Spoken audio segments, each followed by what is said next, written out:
We're very big on almost immediate victim contact once we're able to. We have a dedicated domestic violence victims advocate, which is extremely helpful in that sense because they can, when I can't necessarily get away to contact the victim, they can start that process and make sure they're updated along the way. Victim advocates are essential. Without them, we kind of get lost in our own case view, and it's always, you got to get the next thing done, the time to lean, time to clean type of mentality. Victims advocates are able to say, hey, I can have this 45-minute conversation just about how you're feeling with everything, when we kind of got to get to the facts and then get to the next stage. The biggest thing I try to do is just be genuine. I've never been the victim of domestic violence, so I can't approach it that way. But at the same time, I'm a human being with human experiences. So I always try and approach it in the sense of, I'm going to be who I am, they're going to be who they are. It doesn't always go great, but for the most part, at least it gives us the ability to kind of come together on how we're going to address things.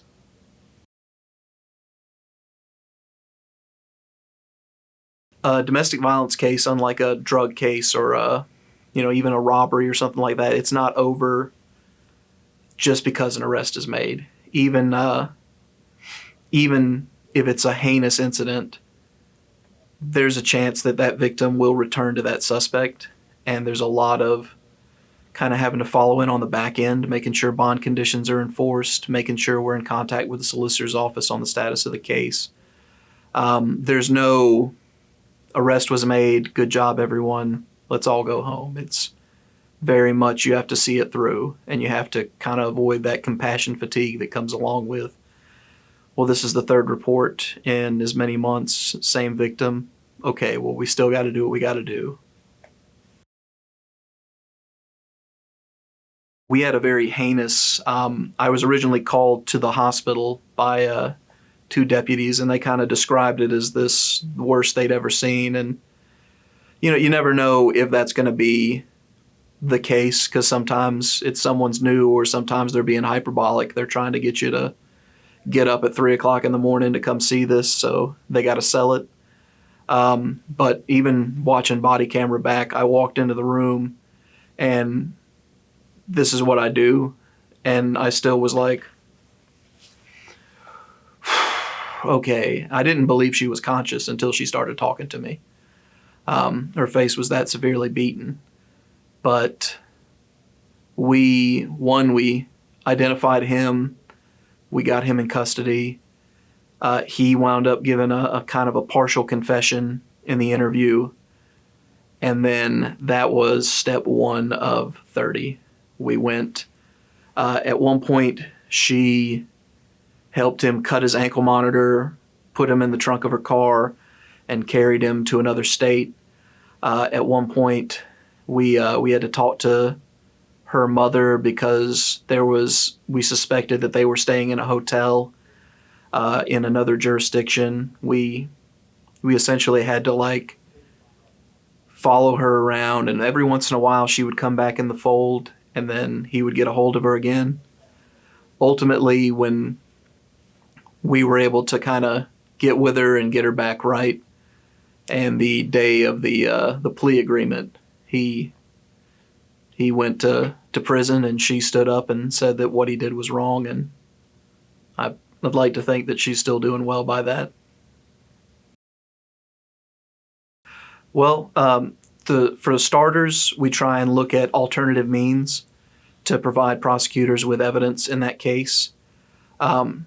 The dark side of DV is that the victim may never cooperate beyond that initial 911 call.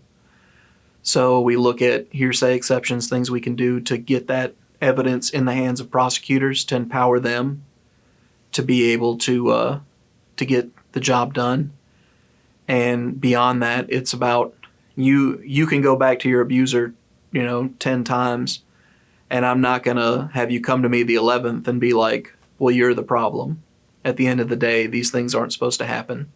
If we give the suspect all the time in the world, they'll always be able to bring them back unless they've made the decision to leave themselves. And we can't drag people kicking and screaming into justice. Learn to listen. It's very, their academy training and everything else is all about get on scene and take command and take control, and you have to get things under control, and that's the only way you stay safe. And to a degree, once you have things sorted out, you have to stop talking and listen to what's going on. Especially, you got a couple that's arguing, listen to what they're arguing about. You catch them writing letters back and forth at the detention center, don't get angry about those letters. What do they say? If you're the one doing all the talking, then you're not getting any information. I don't have the statistics on hand to say what the increase was.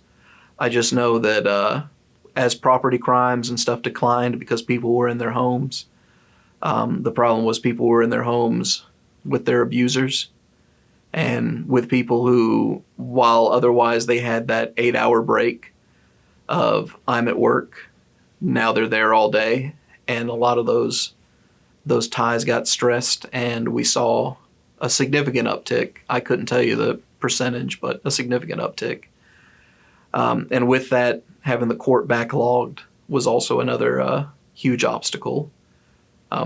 We actually had 3 straight days of a magistrate level DV court following the first open back up that we were allowed, and 3 days of a case to 2 cases every 30 minutes is brutal because it gives you very limited time to find out what the actual issue is and to help the solicitor craft a reasonable offer, whether that be a plea or to try and get them into a diversion program or to even just say, hey, this is probably never going to happen again. We're probably good to dismiss this one.